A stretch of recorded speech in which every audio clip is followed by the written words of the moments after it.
제3지대. 그래서 이게 민주당의 선거에 영향을 미칠까 안 미칠까 이게 미칩니다. 좀 미쳐요? 미치는데요, 네. 저는. 얼마나 미쳐요? 이준석 하기 나름이라고 봅니다. 이준석 하기 나름? 네, 나머지 분들은 크게 중요하지 않습니다.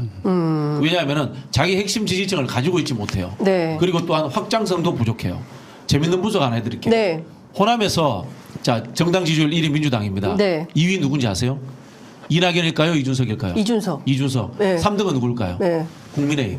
4등 정의당? 이낙연 나와요.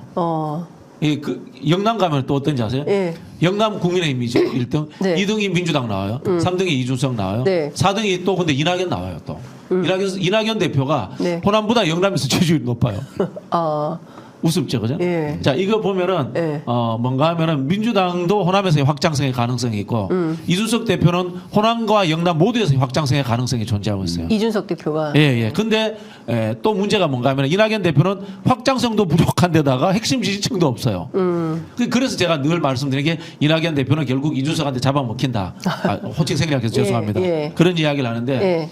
이준석 대표가 이 확장성을 가지려면은 예. 보수가 과연 무엇인가에 대해서 본인도 깊이 있게 성찰해야 돼요. 지금의 윤석열 정부가 보수가 아니라고 이야기하잖아요. 네. 무능함 때문에 이야기하는 거거든요. 그런데 무능함을 넘어서서 보수라고 하는 유능함을 넘어서서 예의와 품격이라는 게 같이 갖춰져야 돼요. 네. 이준석 대표가 여기에 대한 지적을 늘 받잖아요. 네. 그걸 만약에 본인이 해소한다면은 저는 의미 있게 이 제3지대에서 중도 보수로서 역할을 할 수 있을 것이라고 보고 몇 석이나 한다고 보세요?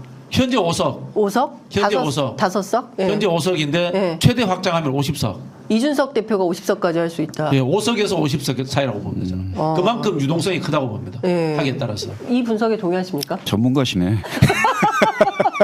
인정해줘야지. 50석 얘기하니까 바로 아니 5석 얘기할 때는 아니라고 그러니 50석 근데 나오니까 저희는 바로. 이제 이준석 대표가 5석에 머물도록 계속해서 예. 이제 뭐 비판하고 갈구고 예. 갈고 그 정당이라는 어쩔 수 없지 뭐 그게. 방송에 적합한 용어를 좀 써주세요. 유튜브만 하시니까 예, 이런 말 하면 안 돼요. 예. 뭐라고 하죠? 뭘 갈고요? 예, 그렇게 얘기하시면 안 돼요. 비판하고 비판. 예, 비판하고 저기 예. 좋은 길로 성장할 수 견제하고. 있도록 채찍질하고 쓴 보약 먹이고 간장 먹이고 소금 치고 이렇게 합니다. 알겠습니다. 예, 어떻게 진짜 동의하세요? 그렇게 전망하세요? 글쎄요, 저는 그 1당과 2당이 상당한 내상이 있을 걸로 생각이 됩니다. 네. 특히 이제 뭐 국민의힘 같은 경우는 결국은 이제 대통령의 국정운영 평가에 대한 심판 선거기 때문에 그 야당이 여러 생기면 이제 국민의 입장에서 야권 분열 또는 야당 표의 분열이 돼서 네. 좀 유리하겠다 이런 생각을 할지 모르겠어요. 그렇지만 그 생각은 굉장히 잘못된 생각이다. 그러니까 야당이 그 야당 진영이 굉장히 확장성이 커질 거다. 그러니까 결국 이제 제3지대도 결국 야당이 되는 거잖아요. 네. 그런 상황이어서 저희가 민주당보다 훨씬 더 여당에 대한 공격, 그다음에 비판, 대안 이런 것들을 많이 낼 겁니다. 그래서 민주당하고 경쟁을 좀 잘 해봐야죠. 네. 근데 저는 그 이제 중요한 포인트가 민주당이 그래서 어떻게 될 거냐. 이것도 있는 것 같아요. 왜냐하면 이번 총선은 민주당이 윤석열 정부 심판, 왜냐하면 이제 정부의 중간평가 성격이 있기 때문에 그 심판론을 세게 주장을 하고 있고 실제 국민적 정서도 그렇고요. 지난 광서구청장 보궐선거에서 드러난 선거 결과도 그렇고요. 사실은 어찌 보자면 민주당이 굉장히 유리한 환경인데 이렇게 3파전 혹은 4파전으로 변화했을 때 소위 얘기하는 경합지역에서 민주당이 어떻게 될 거냐. 그러니까 예컨대 어떤 분은 이런 평론을 하시던데요. 지금 상황에서 어부지리로 국민의힘이 당선될 가능성도 있다. 표가 분산되기 때문에. 이런 분석하기도 하거든요. 어떻게 전망하십니까? 그렇지는 않을 겁니다. 그렇진 않죠. 저는 이준석 대표의 상식을 믿습니다. 뭐 무슨 얘기입니까? 그러니까 이게 네. 이준석 대표와 네. 경쟁하면서 또는 이제 자연스러운 협력적 컨센서스가 만들어져야 된다고 생각하는데 네. 이준석 대표는 영남하고 강남 3구에 집중하실 가능성이 저는 많다고 봅니다. 이준석 대표와? 예, 이준석 진당이. 네. 이준석 진당. 네. 그 이야기 뭐냐면 예를 들어서 부산의 예를 들어볼게요. 영남과 강남. 강남 3구에 집중할 필요가 있다고 보는데 네. 결국은 이준석 대표도 윤석열 정부 심판을 들고 나올 수밖에 없습니다. 왜?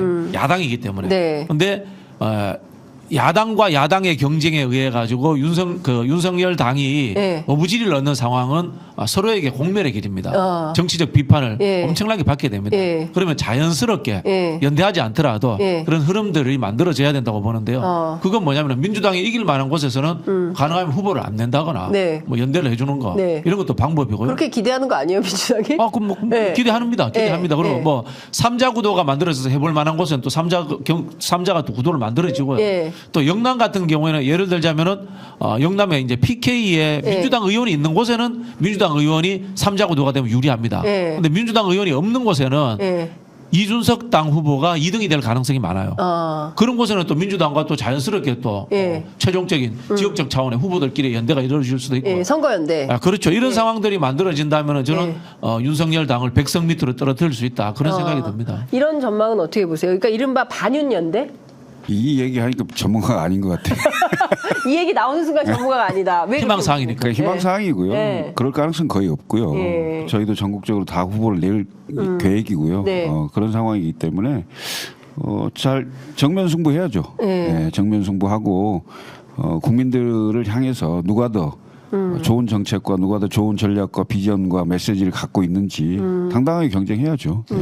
저렇게 나오면은 저희는 이제 이준석 당을 5석 미만으로 묶기 위해서 노력할 수밖에 없죠. 그리고 잘못 묶으면 민주당이 100석 이하가 될 수도 있어요. 그러나 이제 이해는 합니다. 이해는 하는 게 그 일각에서 나오는 이야기 중에 하나가 이준석 대표는 결국은 국민의힘을 접수하는 전략을 써서 보수로 돌아가려고 할 것이다라는 이야기가 나옵니다. 맞아요? 그죠? 아니 뭐 전혀 아닙니다. 아니 어쨌든 간에 그런 오해를 사고 있습니다. 그건 오해를 사고 민주당의- 있기 때문에 민주당하고 연합하는 순간에 영남이라든가 이 강남 지역에서 네. 국민의힘 표를 받는데 도움이 안 될 것이다 이런 생각할 수 있습니다 전략적으로. 네. 그러니까 저는 판단해봐야 된다는 게 그런 전략과 오히려 윤석열 정부가 더 강하게 싸워가지고 네. 이당이 되겠다는 전략과 어느 것을 판단할지에 대해서는 저는 그 이준석 신당에서 충분히 한번 시뮬레이션을 해볼 필요가 있다는 생각이 듭니다. 이게 민주당의 전략이죠. 네. 마치 전혀 근거도 없는 마치 우리가 다시 회군할 것이라는 것처럼 네. 얘기하는 것은 온당치 않다. 그러니까 절대 회고는 없습니까? 오히려 네. 저희는 지금 현재 정치가 네. 대단히 적대적 공생관계에서 정치 자체가 사라졌잖아요. 그래서 적어도 이것을 완충하고 정치를 회복하는 구도로 가려면 네. 결국 다당제가 돼야 되고 역대 우리가 총선 때 다당제가 됐다가 대선 때 양당으로 갔다가 다시 총선 때 다당이 오고 이런 구조를 계속 반복했잖아요. 근데 네. 저는 이런 것을 좀 막으려면 어느 정도 그 안정적인 구조로 가려면 최소한 대통령 결선 투표제 같은 거 있잖아요. 네. 그런 것이 좀 도입돼야 되고 제도로서 네. 그 안정적인 다당이 좀 갈 수 있도록 그리고 실제 우리가 네. 연합 정치를 하고 있습니다. 근데 연합 정치로 당선이 됐다가 결국 당선이 되면 독식하는 거예요. 이런 구조가 되기 때문에 대통령 그 제도 때문에 네. 이게 잘못된 거라고 저는 보여지는데 혹시 기회가 되면 우리가 개헌도 해야 되고 개헌을 네. 했을 때 이제 대통령 권한을 어떻게 분산할 거냐 이런 것까지 다 그 생각을 하고 있거든요. 네. 그래서 저희들은 누가 얘기하더라도 예. 특히 이제 그 주도하는 분들이 대부분 젊은 분들입니다. 우리 이준석 대표도 이제 40이고 네. 그다음에 천하람 뭐 이기인 허은하 이런 분들이 전부 다 젊습니다. 그래서 이 정당을 기본으로 해서 이 정당을 발전시켜서 한국 정치를 바꿔보겠다 네. 이런 생각을 가지고 있기 때문에 이게 총선용 정당이 아니거든요. 네. 그래서 그러면은 더더욱이 저는 네. 제 의견을 쫓아와 주시는 게 좋겠다는 생각이. 네. 네. 그 이제 먼 후에 대선까지 이야기잖아요. 예. 그렇게 하려면 결국 이준석 당이 2당이 돼야 되잖아요. 2당이 된다는 이야기는 이념적으로 이야기하면은 지금 현재 국민의당이 제대로 보수도 아니고 극우화된 집단이다. 네. 이런 가정하에서 중도 보수 재건이거든요. 네. 중도 보수 재건을 하려면 뭡니까? 극우화되고 그다음에 나라를 망치는 사람들을 몰아내야 된다는 이야기가 성립돼야 되는 거거든요. 네. 무조건. 예. 그러면 당연히 윤석열 정부 심판론이 나와야 되고 그것은 자연스럽게 윤석열 정부 심판을 주장하는 민주당과의 저는 구체적인 이 서명날이라는 연대를 이야기하는 것이 아니고요. 네. 유권자들에게 어필할 때 우리는 반윤으로서 그다음에 국가의 정상화로서 예. 어쨌든 이 사고는 비슷하다라는 것은 피력할 필요가 있다는 거죠. 그러니까 이제 지금 박 부원장님 말씀은 그러니까 어쨌든 중요한 거는 윤석열 정권의 국정 운영에 대한 심판이 필요한데 이 심판을 하려면 여기에 동의하는 뭐 노선과 전략과 뭐 정책은 다 다르더라도 일단 이 목표를 향해서 느슨한 선거연대 같은 게 필요한 거 아니냐. 그러니까 그건 민주당 그런 게 이제 민주당의 생각이 주장이고. 텐데 그건 네. 각자 열심히 잘하면 됩니다. 각자 열심히 잘하면 국민들이 알아서 심판해 주니까. 그럼요. 예. 네. 결국은 국민의힘으로 돌아가겠다는 소리네. 아이고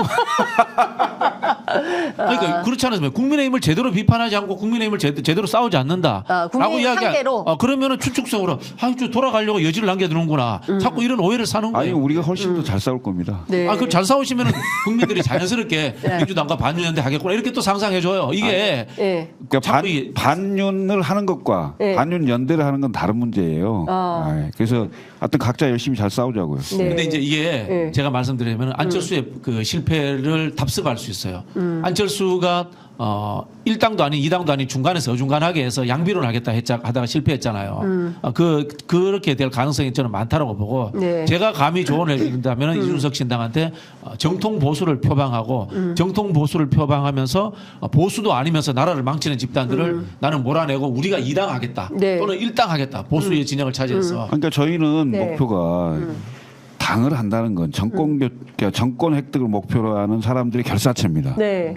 정권 획득하려고 당하는 거예요. 이제 정권 획득이 네. 제가 말씀드린 것처럼 양비론에 의해 가지고 양당을 비판해서 틈새를 노리겠다는 전략이 아니라 한쪽을 완벽하게 잡아먹겠다는 방법으로 가는 것이 맞다라는 이야기를 드리는 거예요. 자, 알겠습니다.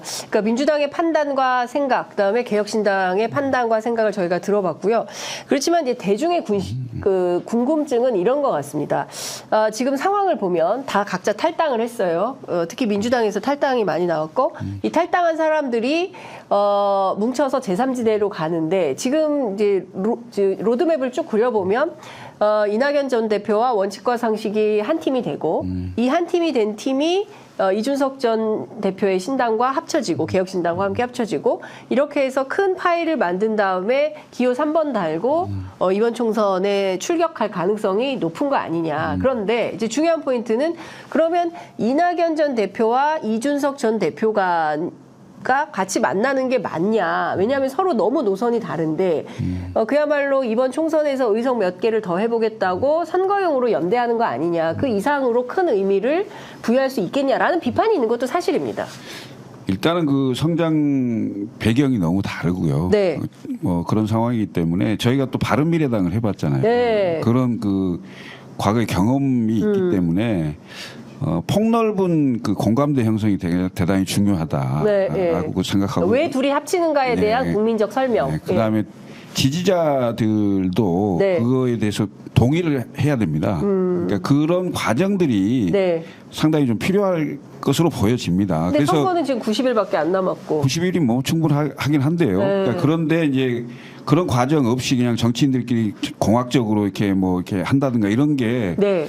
오히려 썩 안 좋을 가능성도 있어요. 그래서 이제 그런 지점들에 대한 노력들이 네. 어떻게 펼쳐질지는 좀 봐야 될 것 같습니다. 그러니까 일부 여론조사에 의하면 네. 그 합쳤을 때 시너지 효과가 나는 게 아니고 네. 오히려 정체되거나 마이너스가 나오는 그 조사 세대 차이를 반대하는 뭐 그런 상황도 있는 거기 때문에 네.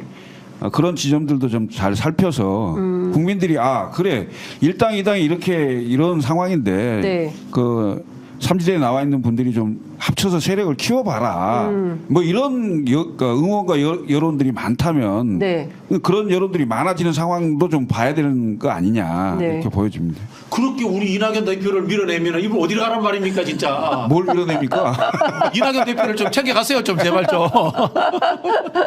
그럼 이낙연 대표하고 안 할 수도 있겠네요. 개혁신당이. 아니 뭐 안 한다는 얘기는 아닙니다. 네. 그러니까 할지 말지는 국민들이 어떻게 판단하는지. 상황이 당원들이 지금 단언할 수 있는 상황이 안 된다. 너무 진짜 교묘한 전략이신데 우리 이낙연 대표의 가격을 떨어뜨려 가지고 헐값에 매입하겠다는 저는 전략으로 보입니다. 우리 이낙연 대표님 진짜 불쌍하십니다. 왜 이렇게 민주당에서 신나네. 내보내놓고 그러십니까? 저희가 그 품격 있는 방송입니다. 그래서 어떤 개인에 대해서 너무 이렇게 각을 야유성 발언은 좀 아니, 뭐 삼가해. 굉장히 저 옹호하고 있는데. 옹호하는 거예요? 아닌 거 다 알아요.